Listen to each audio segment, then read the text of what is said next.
Well, we are waiting for one more panelist who's just about to get here, but maybe we'll get started with just quick introductions of who we are on the panel. And this is going to be a fun session because this is an unscripted, casual conversation amongst staff, faculty, and students here at SLU Madrid. This is a really exciting opportunity for you guys to see what it's like. What classes can you take? What majors can you study? What fun hands-on experiential things can you do while you're here at SLU Madrid, and what can you do to experience the city and Europe, and other parts of Europe besides Madrid. So we'll introduce ourselves. I'm Heidi Buffington. I'm the Director of Admissions. You may have seen me on other webinars. So I'm going to pass the baton to Kayla. Hi, I'm Kayla. I'm in my third year, so I'm a junior here, and I'm studying international business in Spanish. And I'm from St. Louis, but I've lived in the UK, here in Colorado. So Very good. Who's next? Hamish, you want to go next? Hi, hello everyone. I'm originally from the United Kingdom, from England or Scotland, somewhere around there. And I've been teaching here for a very long time. I think I started back in '98, something like that.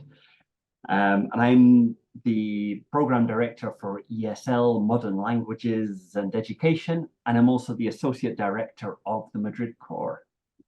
So welcome, pleasure to be here. Marta, do you want to go next? We're doing some introductions. Yeah. I'm Marta Moreno. I am from Spain. I've been working at SLU for almost 30 years. I am a faculty member in the business department. I am a mathematician, so I teach all the quantitative courses in business. Kayla is one of my students. She has been in several of my classes already. And I lived in Argentina for a while, but I basically have been living in Spain for the rest of my life. Very good. Michaela, do you want to introduce yourself? Just tell us all the things, where you're from, what you're studying, etc. Yeah. Are you able to hear me properly? Yeah. Good, great. So I am a freshman. This is my second semester. I intend to major in international studies. There, go ahead. It cut out for just a second. Okay. Yeah, I want to double major in international studies and communications. And I am Venezuelan and Peruvian. I'm 19 years old, and I think that would be it. Great. Do you go by Mika, I believe? Yeah, I mean, that happens usually because English speakers tend to call me Michaela, and I'm still getting used to it. Because if you say Michaela instead of Micaela, as you would say it in Spanish, I sometimes just simply don't turn around because I don't recognize it, So I go by both, honestly. I don't mind. Okay, well, Micaela, we have we've got a lot of K names on the webinar, but welcome students, welcome faculty. This is great. So as I was saying, yeah, we want you to get an idea of what it's like to be a student here, and parents who are joining, also what it's like to have your son or daughter be a student on this campus and what that means for you as well. We want this to be a really casual conversation, so please feel free. You can obviously ask questions of each other as well. You guys are the best ones to really say what it's like to be a student here, or teaching a class, or facilitating a class, I should say, or helping students figure out, how to learn or find the answers to questions. So maybe what we do, I feel like we tend to do this on webinars, but there's always people who join who don't have a good context of what the university is, or maybe you're just a recently admitted student, and maybe you're a parent watching this, you want to find out more information. There's no slides today. It's just, like I said, casual, but the context of St. Louis University Madrid campus is that our main campus is in the United States. So the oldest university west of the Mississippi River, and kind of cool, we're the oldest university branch campus in Europe. So in 1967, we were the first U.S. university to have a branch campus. And what does that mean for you as a student? Well, you can study at one of our campuses or both. So once you're admitted to one, you have the opportunity at studying at either or both of our campuses. So sometimes students will do a study abroad at our US campus, or just know that they can fall back on that if they come here and decide that they want to go to the US. It's really nice to have both of those experiences as part of your kind of student portfolio. You don't have to do that. And a lot of students will stay here for all 4 years, which you can do in 18 different programs. But I think the nice thing is that you do have the opportunity to go to St. Louis. Students will do internships as part of their program. You can do that here in Madrid, do it in St. Louis. We are an American Jesuit Catholic university. So what does that mean? So we teach in the Jesuit liberal arts tradition. So I just had a conversation with the head of the core from St. Louis, who's here this week. And she was saying, okay, the American university, a lot of people, they might know liberal arts, right? Liberal arts, you take a wide variety of courses that help prepare you to be a well-rounded person. What does it mean to be Jesuit? And of course, Hamish is in charge of the core here on our campus, but what does it mean to be Jesuit? Jesuit, there's 500 years of tradition here, and it really, the reflection is a big part of it. And of course, I'm taking away the thunder from Hamish, but students are asked to reflect on their experience and who they are. It's built into the curriculum. We not only want to teach you to be an engineer or a business person, but we want you to think about your place in the world and how can you help others with that? Or is this really my course of study? Do I really want to do this? That reflection's built in. And of course, I'm going to hand it to Hamish in a little bit, but I'm going to keep going with some of the core opportunities. So students will choose a major. You can choose 2 majors. You can choose a major and a minor. Lots of combinations. The nice thing is you don't have to choose right now. I kind of think of this as like, when you go to get a poke bowl or you go to, step one, you've applied. Everybody probably who's on the call today is applied or admitted. Maybe some of you are deposited. You've made that step. The next step is to come here and explore. So you don't actually have to decide on what program you want to do when you first start. So step 2 is come here, explore programs or activity or academic areas that you're interested in. You'll meet faculty. You'll meet other students, upper class students who are in the area. You might do a field trip or a experiential learning that's part of that major or program. And join some clubs. If you're a political science major, you're thinking about that, maybe you join Human Rights Club and see if this really is kind of your thing. You have a year or 2 to explore programs, and then you can declare. Ultimately, you declare in the first or second year. And even then, you have a little bit of flexibility. So I think, the American education system has a lot of flexibility in you don't have to choose. You're not set in a program in the first year. So obviously, the later it goes, the more you'll need to, define what you're going to do. But so then maybe that's a good starting point to get the conversation going, because I know we'll talk about the core today. We'll talk about general academics, but maybe Hamish, I'm going to let you unmute and general overview of academics here, or what students study. Any comments on the core too, because I think it's very unique to our university, and especially studying in Madrid is an amazing place to study. Yes, I think the liberal arts core that we offer is very different to many places. And I think it's the starting point. We're obviously preparing students to face the future, but we have no idea what's going to happen in the future. So really what we feel we have to do is prepare people to be creative, flexible, and knowledgeable. And we're seeing in today's society, more and more people need to have a broader base of knowledge. And having that gives more opportunities to later on specialize as needed in whatever work you find yourself doing. So when a student comes here, in their first semester, they'll have to take some core classes, and these are for all students. So the idea is a common experience for all students at SLU. One of these courses is just an introduction to the university. It's quite a simple class, but it's a fun way of getting to know people. It's a little introduction to academia, and to get to know the campus and the local community. The other first semester course is the Ignite seminar. This is a course where professors are let loose to teach on their passion, which can be very dangerous. Because some professors, we like to speak a lot, and especially when we're on our passion, it's very hard to shut us up sometimes. But the idea of these courses, again, is just to introduce students to academia. Some of the courses, some of the Ignite seminars might not seem relevant to your major initially. But we strongly believe that everything intersects. And so as you carry on studying, you're suddenly realizing how the Ignite seminar and a theology course and a philosophy course actually all overlap. And they have quite a lot to do with even the math course. And so in the end, everything links up. And this helps form the whole person. As we're saying, this is what we aim to do. So yeah, as you study here, you choose a major. You have parallel to that, these core classes. And then you have other credits. So you can take a second major, you can take 2 minors, or you can just take lots of dance classes if you want. So there's a lot of choice there. Well, I think Mika and Kayla, you might be able to give a better perspective of this from. I think personally, I'm in the old core. So my year is the year that the new core was launched. It was a pilot program.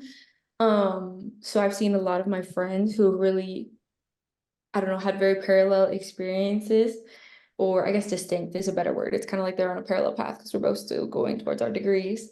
And I've been kind of envious. So I can't speak to the experience directly, but it does seem like a lot of fun in the sense that you kind of get to meet people in a more casual way. You get to start to meet some professors, and there are, I think, like excursions or field trips, some volunteering opportunities and things.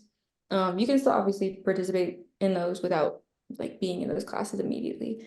But I know that's kind of a perk that those things, they kind of like force you a little bit outside your comfort zone.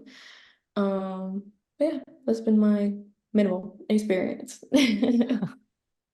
Well, I did take an Ignite seminar last semester with Hamish, actually. And I'm always saying that it was like one of my favorite classes that I've taken so far at SLU because it was about music.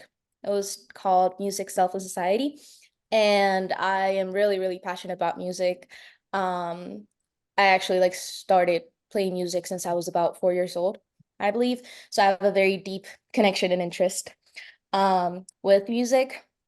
And what I liked about it was that it wasn't just like musical theory, but we saw how music connects to a lot of different aspects of the world and our lives. So we talked about music and love, music and the environment, how it affects like animals and humans on a physical level. The origins of music, music and politics, which was one of my favorites since it's related to my major, music and communication, cooperation. And so I feel like although since it's a core class, you get people from like all majors. So although we all have like different interests, I feel like we all got to relate to like one of the topics that we were talking about. And one of my favorite parts of the class was that, well, we had a bunch of cool projects. Like presentations, we got to create a song. Mine was really funny, by the way. It was about a pineapple. And my favorite one actually was one of the big final projects that we had was the concert reflections. So what Hamish did is that he made us go to 2 concerts throughout the semester. And then we just had to write our experience, how we felt, what we felt, yeah, like what the music was like, what we thought about the band, the venue, just our experience overall. And it was really fun because it just pushed me to try to get to know Madrid a little better, like smaller venues, because they have concerts here all the time. That's also something I love about the city. There's always something going on, and it doesn't have to be extremely expensive or anything. He actually also invited us to a free concert that was a mix of Arab and Persian music, and that was completely free, like I said. So you get all of these like cool experiences attached to your class.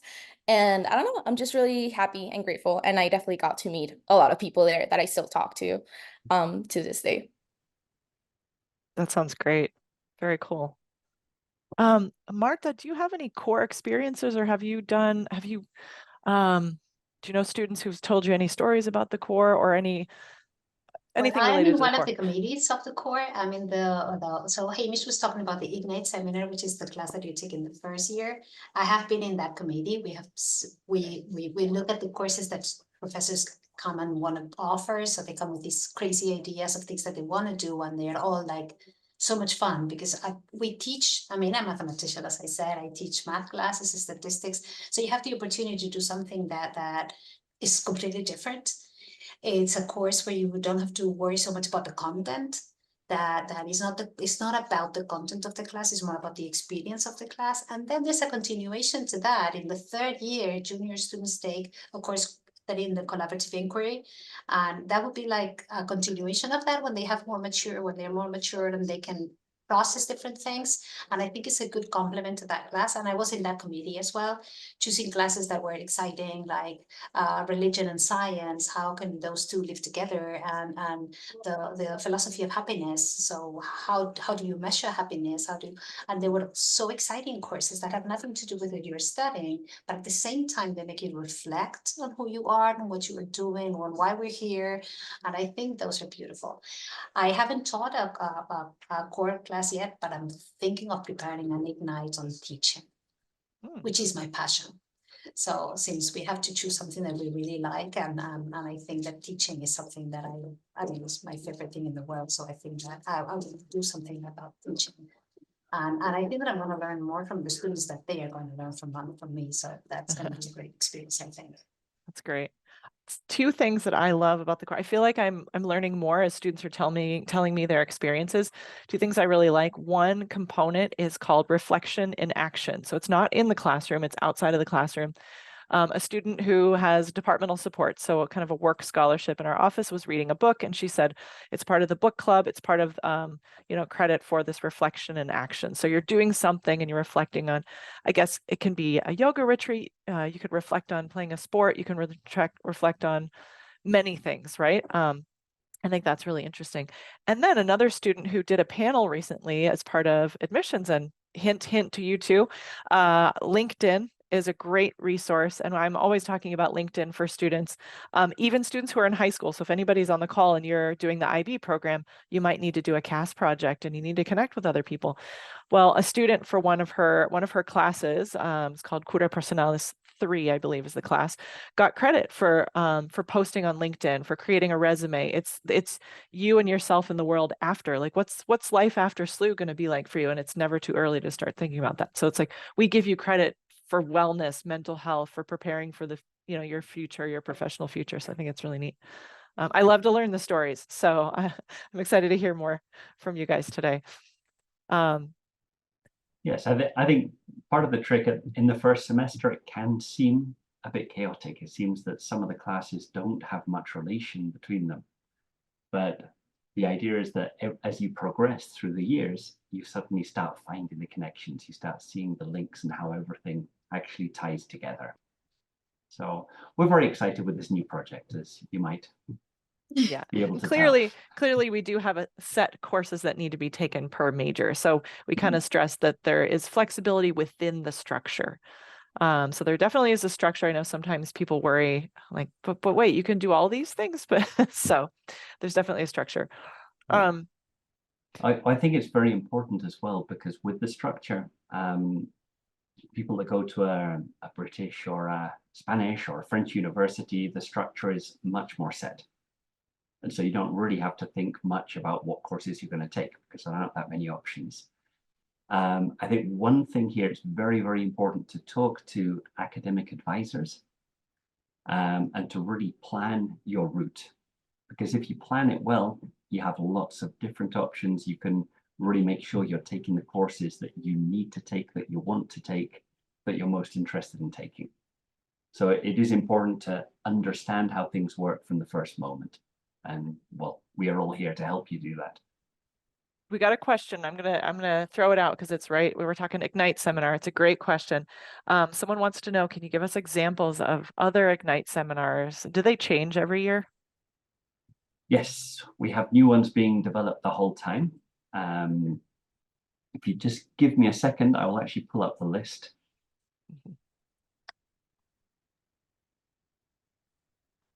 Michaela, do you know of any that your friends have done that are Yeah, I mean, not the I music was one? just looking it up, because I have the courses at SLU open right now. Oh yeah. Since registration is like in a month, I like to plan ahead.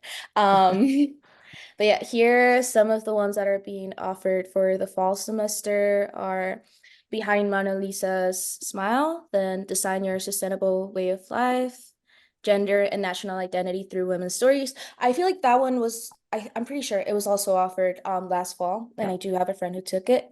Milestones in European History and Music, Philosophy That Makes a Difference, Planet 3.0, How Non-State Actors Impact the World. Oh, that one is one that I would take personally.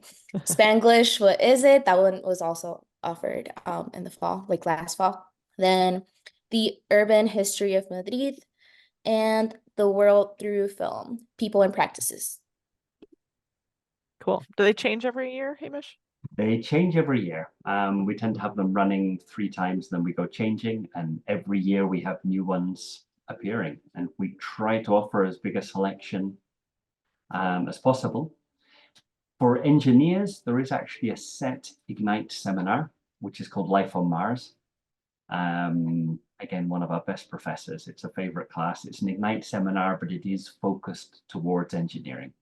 Because we realize that engineers don't have so much space to play with as other majors. And also for nurses, we have one called Human Development across the lifespan, which is only for nursing students. But everyone else chooses completely freely.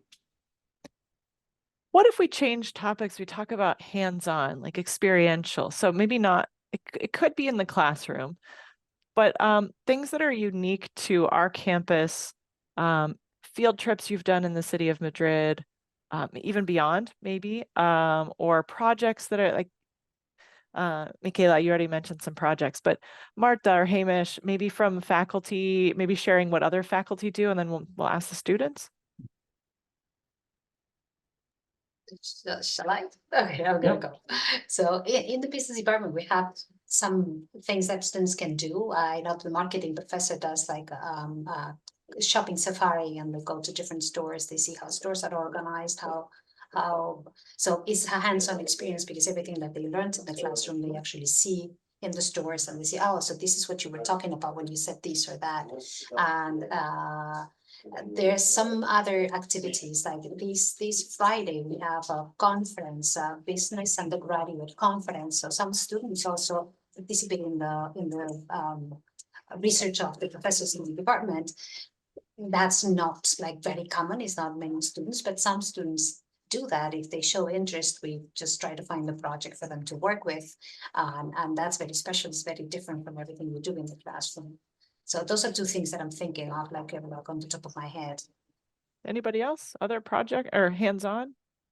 I know for me, especially with any of the earth science courses, sorry, the sun's starting to get to me. I know Monica specifically, but there's a bunch of other professors in that department. She is always making sure that you're getting hands-on experience with the environment. I just went on a field trip on Monday. And we went to Las Tablas de Damiel, and then we went to, I can't remember the name, but it was like a laguna.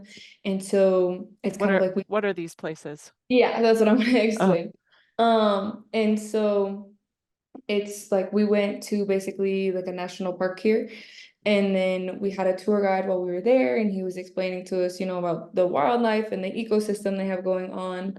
So I feel like in a lot of the science courses, there are ample opportunities to get outside the classroom. And then I know for my Business 1000 class, which I believe is probably part of some sort of Ignite Cura Personalis thing now. During our first or second semester, one of our assignments was to go out into Madrid, like you were assigned a neighborhood. And so your job is to kind of go around and explore, and you have to wind up doing a presentation about it. And for us specifically, I think as business students, we were supposed to go and talk to like a local business in the neighborhood and kind of ask them like, oh, why did you start? Whatever. So I thought that was really nice too. Just to kind of start to get to know Madrid, because again, like unless you grew up here, you don't know anything about living here. And I've been walking around with my friends before, and sometimes we'll walk into an area and it's like, oh, I did my so-and-so project on this neighborhood. So it's something you kind of remember too. And then I don't know, in terms of projects, I feel like my most memorable projects have been in marketing. And marketing and then anthropology, cultural anthropology. And so both of those were in class, but they make you, I don't know, it feels out of the classroom, especially for marketing. Like you know, you have to create a whole product or service and really make it come to fruition. Um, and so I feel like the professors really encourage that kind of thinking that doesn't happen just inside the classroom, kind of makes you think outside of it.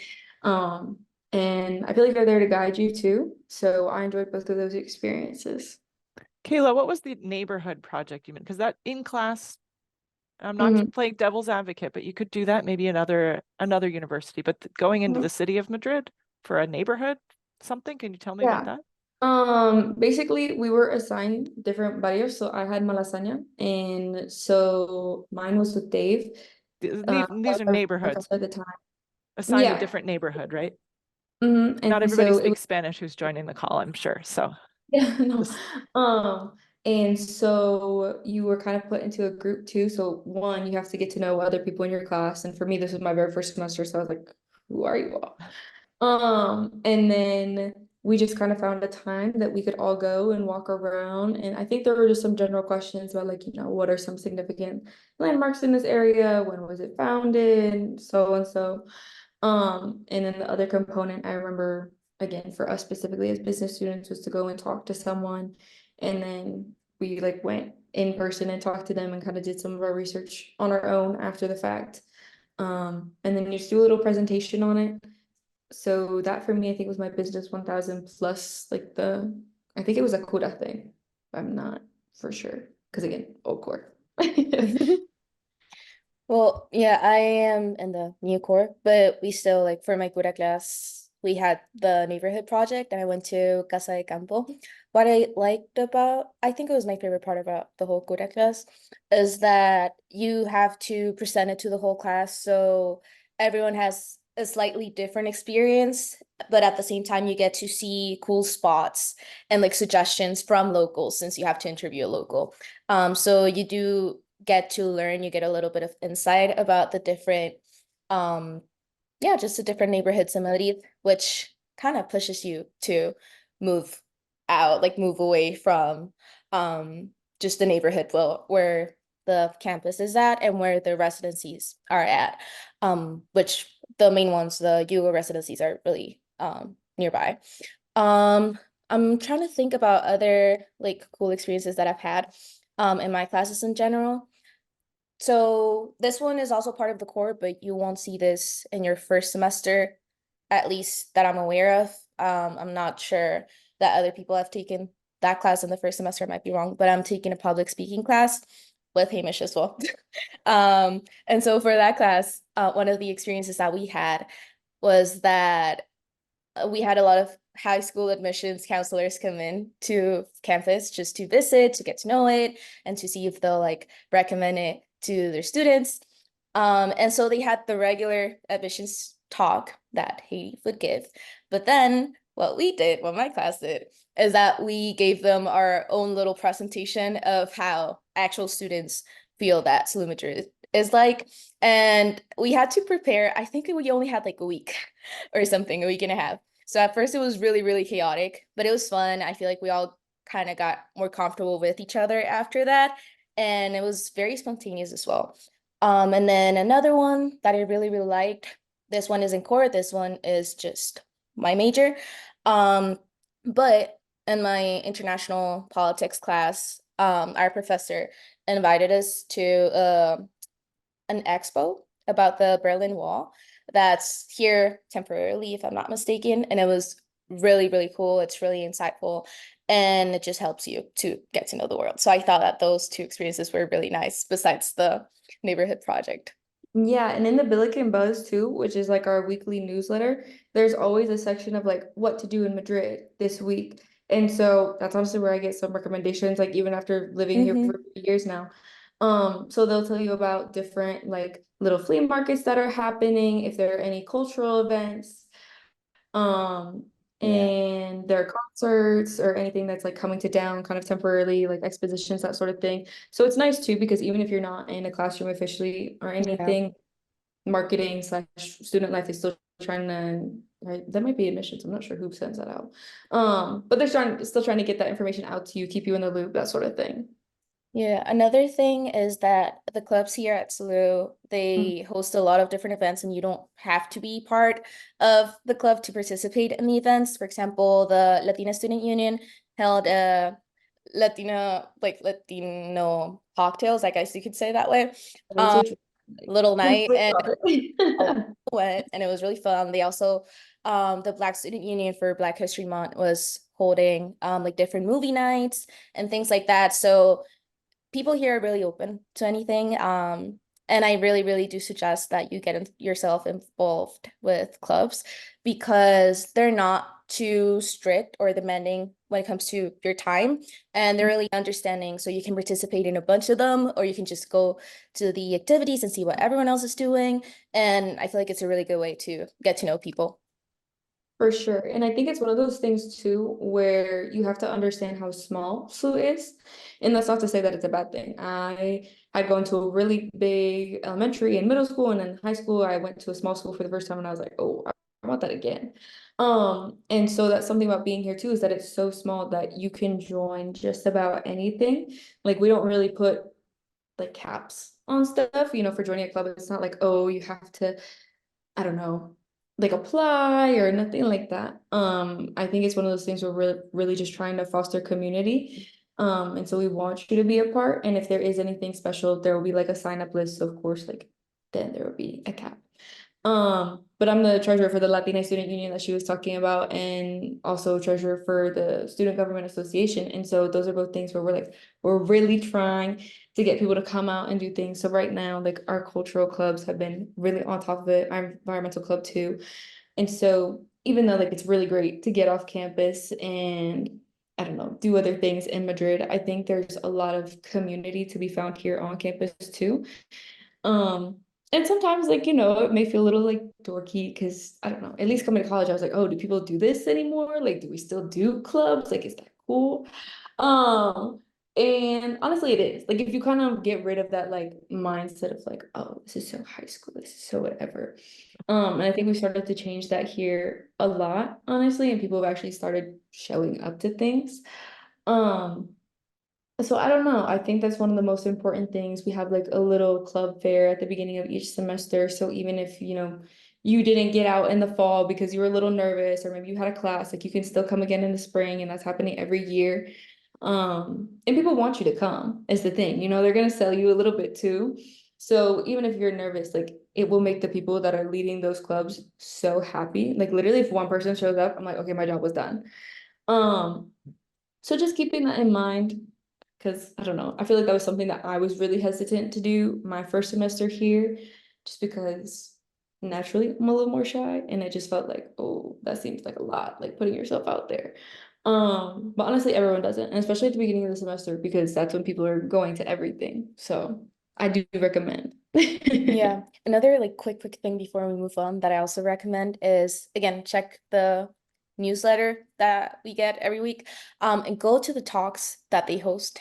Sometimes you have to go for your specific class, your professor might ask you to go, but they hold them all the time. You have guest speakers, you have people from all over the world just coming to speak about various topics and current topics, like relevant topics to today's world. So I feel like it's just a great opportunity and you should totally take it. That's awesome. There's a question in the Q&A and it's about language. So the person is saying that it looks like you both speak Spanish, and how much Spanish do people have to know to come here? I'm going to let you guys answer that. Obviously, we teach classes in English. So, but how many people amongst your friends group, students, maybe Marta and Hamish too, how much Spanish do students really know when they come here? Can you survive? And then the flip side for you guys, for students, is how long did you come by yourself, and did it take you a long time to make friends? And how do you make friends? And you already said go to the clubs and all that, but talk about level of Spanish needed. I am not a native speaker. Like I grew up with Spanish in the house, but I was definitely no salgo good. But I have worked very hard to not be like that. And that's not to say that not knowing is bad, but it was just a personal like pet peeve of mine. So I definitely think like coming here, I've taken some high school Spanish classes, like as one does, it's required.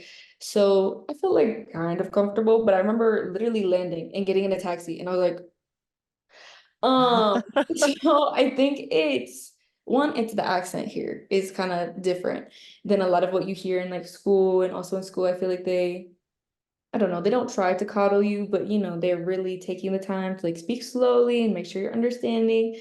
But like this is real life. Like this is their native language. They're not gonna do that the same way we don't slow down when we speak English. Um, so I think to an extent, because we're in a capital, like people will speak English to you, especially if you're struggling, you'll kind of see them like try. There's also plenty of apps that like you ever like if you do find yourself kind of like, I don't know what to do, I don't know what to say, that you can rely on. But I think even my friends who came here knowing just about nothing, like you pick up pretty quick. I mean, it also depends how much you immerse yourself. It's really easy to kind of fall into the trap of like being in an English bubble here, just because it is an American university. So I came here definitely with the impression of like I was gonna be fully immersed all the time. But I'm like, oh, like I go to an American school, like I take my classes in English, you know? Um, but since I'm also like a Spanish major, like the Spanish classes here are great. I highly, highly recommend. Especially when you kind of get to the more advanced ones, even the ones that aren't so advanced, where it's kind of more like mid-level, those are really fun. Like they try to make it enjoyable. So you can take a class if you don't feel so comfortable, because I know some of the classes, like the Spanish classes, count now for the new core. Um, but the more you know, the better. I definitely think it makes your life a little bit easier. It makes it like it kind of facilitates some of your experiences in terms of like meeting natives, or if you go to a restaurant, you go to a bar, you go do whatever. But I wouldn't say it's like, oh, you don't speak it, don't come. Yeah. I don't think people have that reaction here, that attitude at all. And especially at school, like I feel like there's a lot of kindness in that regard. Like they understand that, you're learning, you're trying. So I no, think that's that's been my good. Yeah. I experience. Yeah. think, yeah.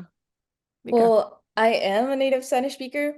But again, I come from Latin America, not Spain. So it was still like a culture shock in some ways. Although it is important to say that we live in the era of the internet, and there are a lot of resources out there that can help you ease into, moving into a place with a different culture. Um, I do have friends that barely speak any Spanish, but again, like Kyla said, I just feel like the best thing you can do is try to learn. Try to learn as much as you can. Try to learn not just professional Spanish, but casual Spanish, how people talk to each other, expressions, so that by the time you leave the school, you know more than just how to ask for directions, Again, I do feel like it can be a little bit of a bubble. If you stay on campus and if you don't put in the effort, then it can be harder.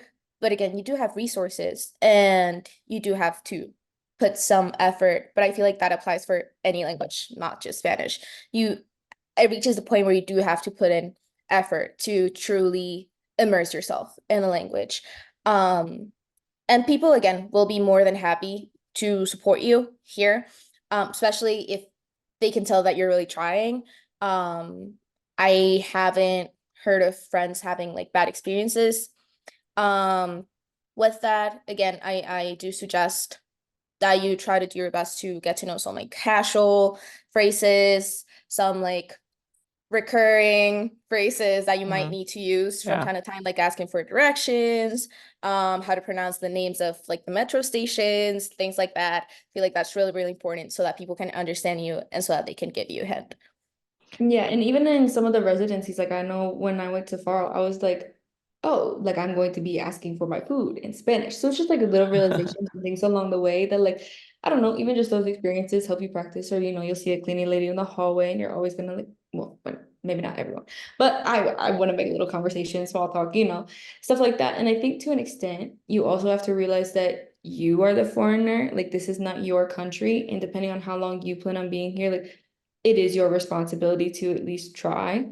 Because I think we have a very large study abroad population, and I don't think that's always shared, that opinion.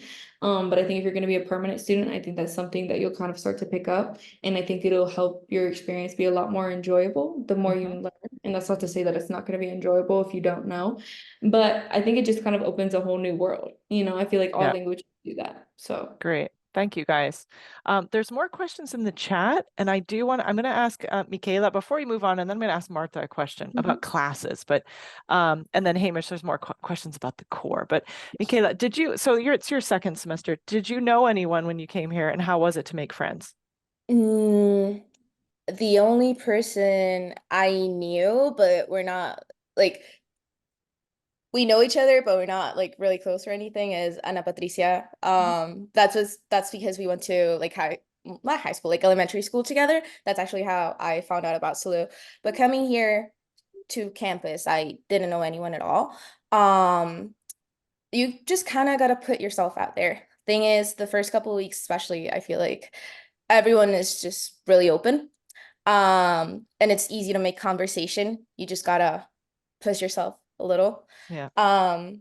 Like open yourself up, and you can start with small talk. But again, if you take advantage of like the shared experience of being new to a place, then you can really learn about other people and you can start getting more comfortable with them, and just try to make plans. Try to find, again, like little opportunities or excuses to spend time together. And I feel like that just makes it a lot easier rather than just expecting people to come to you.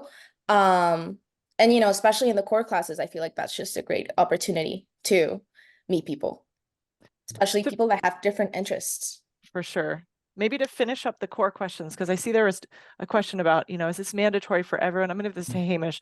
Mandatory for everyone. How much do you have to take? And the fact that we're a Jesuit Catholic university, let's talk about the Catholic doctrine in the core. I know it's a lot, but then Martha, I'm going to ask you about the classroom experience. Like, what's it like in the classroom, and where do people come from, and how to, that. Okay, well, the core is mandatory for everyone. Now, to put this in perspective, to graduate, you need to have 120 credits. Most majors, if they're not engineering or something more specialized, consist of about 30 or 40 credits. And the core itself also consists of 30 credits. A lot of the core classes that you have to take are also valid for your major. So when I said before that you do have to think and plan your studies, if you plan it well, you'll find that you can do a lot of the core within your major. So in that case, they wouldn't be extra courses. There will always be some classes that will be outside your major. Sometimes you might feel these classes are a waste of time, certainly at the beginning. Often a year or so later, you might actually realize they were useful. And we have had some students that have been forced to take classes, have complained about it, but at the end of that class have actually changed their major because of it. So we are asking you to, we are forcing you to take certain classes that you wouldn't take otherwise. But we truly believe this is important because it is giving you important knowledge that later on will be useful. Now, was there another question? Yeah, let's talk about there is a required religious class, or the Catholic perspective. There is one, what we call the ultimate questions classes. So we ask everyone to take one theology class and one philosophy class. We follow the Jesuit Catholic tradition, but here on campus, there are professors, faculty, and students from everywhere, from all around the world, every different type of belief possible. And what we do, the idea is to dialogue with the Jesuit tradition. That doesn't mean you have to follow it. You don't even have to believe it, but we use that as a starting point so you can see how that works, how that corresponds to what you believe, what you think. I'll let Mika and Kayla talk about this. Do you feel that there's a strong Catholic doctrine here at the university? How would you explain that?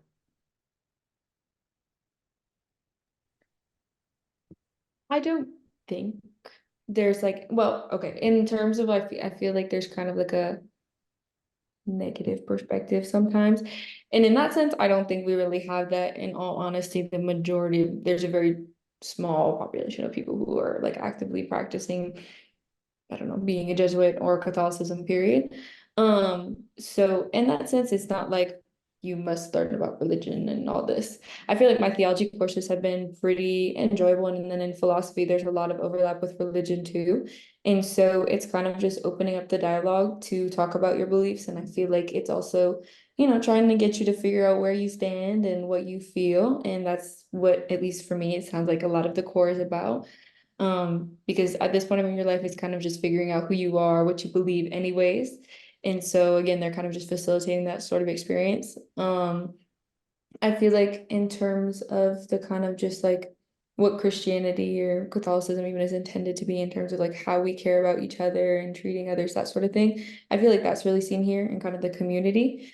But I don't feel like it's like Catholic. I mean, there's a cross in every classroom, but that's about it, honestly. And I mean, of course, if you are Catholic and you're practicing, then you know there are ample opportunities to take part in that. Like I know there's a retreat, and then we do stuff for Ash Wednesday, and trying to think of other things. I think we have sermons and things too. Yeah. every once in a But we while. also have a thriving Muslim community in the Yeah, university well, as Yeah, well. we that's have something a we lot want to of talk our about. students.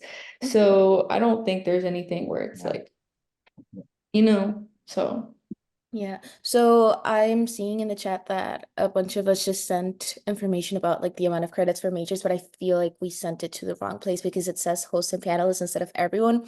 So Well, first in of all, general, there are 36 credits. We don't need to go into the details, but Good. yeah, in general. um, But I want to make sure we have enough time to talk about it. Michaela, did you have a comment yeah. on No, this? just And like then we'll move really on. short about the theology aspect of it or the religion aspect of it. Again, we have people from all over the world. So for example, in my class, in my ultimate questions class that I'm taking right now this semester, my professor is a Protestant pastor who is married to a Spanish person who grew up in the Catholic tradition. But like, although like most of the class is based around like Catholic or Christian theology, we do dedicate time to making comparisons with like other Abrahamic religions like Islam and Judaism. And right now it's Ramadan, if you're familiar with it. And we actually have a lot of students that are like fasting, and we do have a chapel and like interfaith room where people can go to pray. No matter your religion, you can use it, you can ask for it. I actually have a friend that uses it every day, multiple times a day because she's Muslim.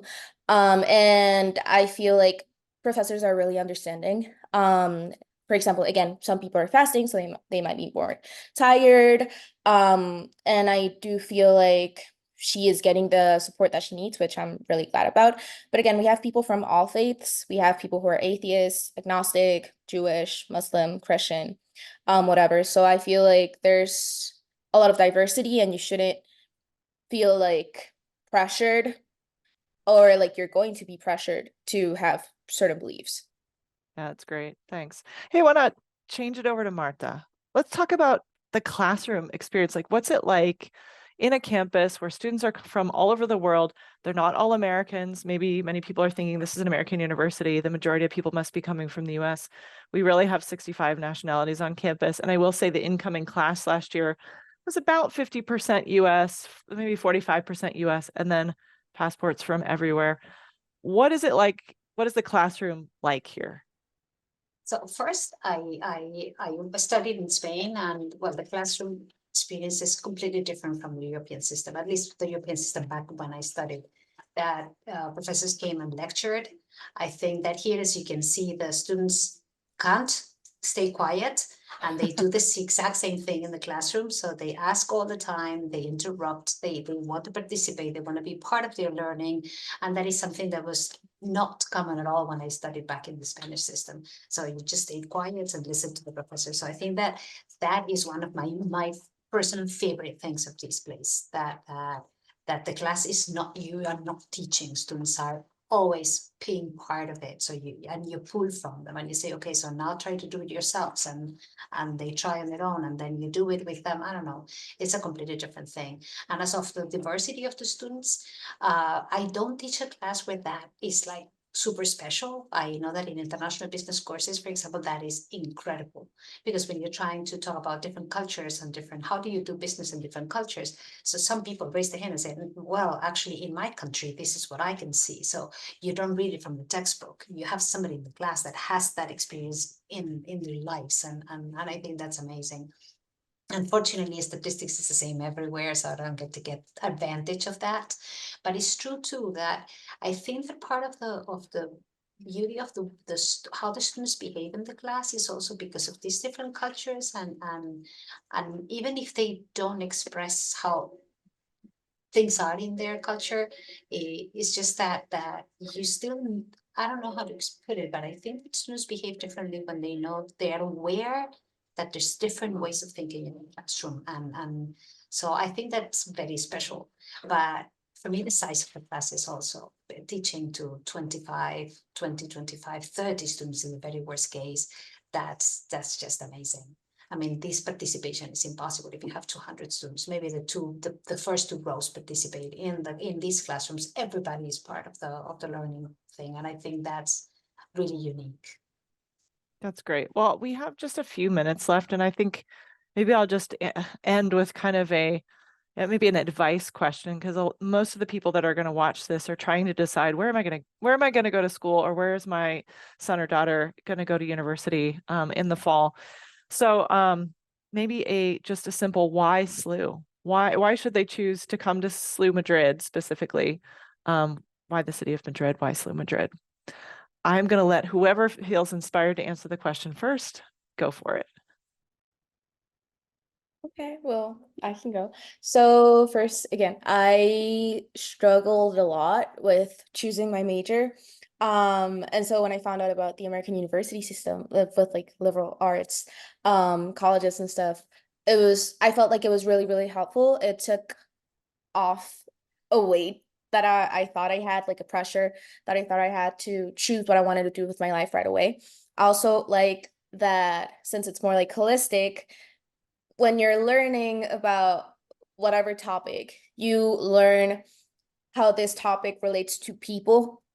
I feel like there's a big focus in how you can give back to the community. We have a lot of volunteering opportunities as well, which is something that I really liked. It's really about getting to know the place where you're at and how you can help improve that place or your place back home, which is something I really liked. Again, the small class sizes is something that I'm personally very fond of, because again, you get to know the people, you get to know your teachers, like your professors.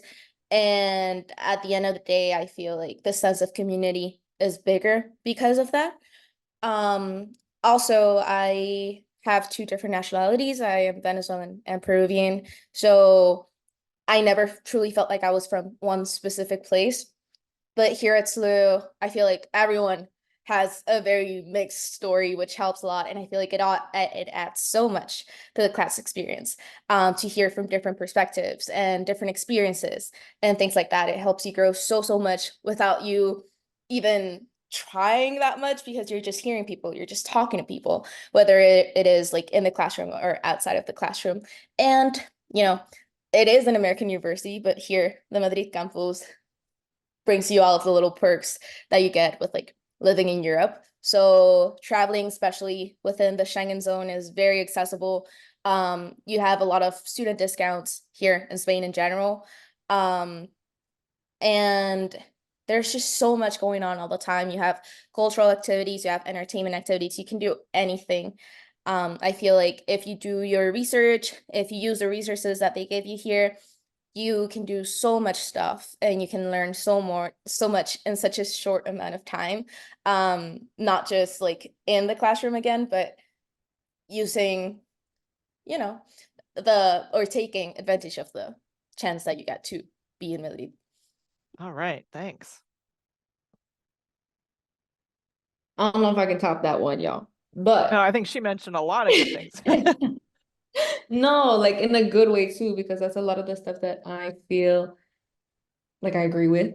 But I think in terms of coming, I just say like please do. Like I think there are so few opportunities you get to live abroad, especially if you're from the US or depending on where you guys are at, you know, if you haven't been in Madrid before, or if you haven't gone to an American university, like some of you who are from Madrid, you're not going to get many more opportunities like this. And to have the flexibility you do, like when you're in college, to go and see the world, to take classes that interest you just on a whim and whatnot.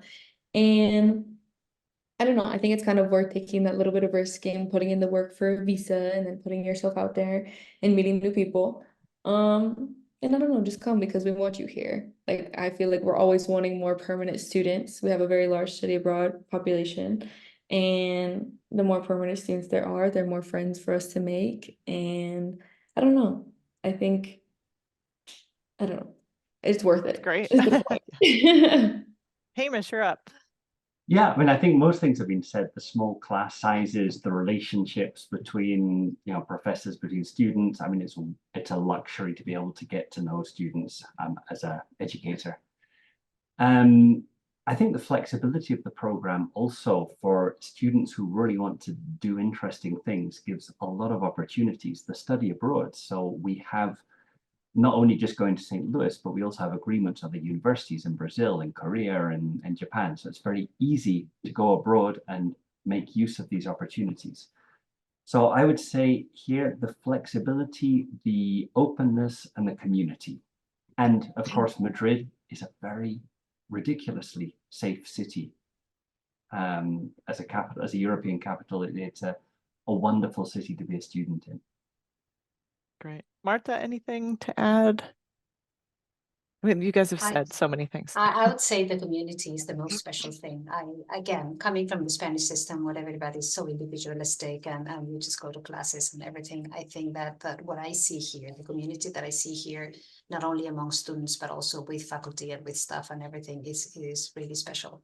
I think that's my favorite thing. So much small classes and the community. That's great.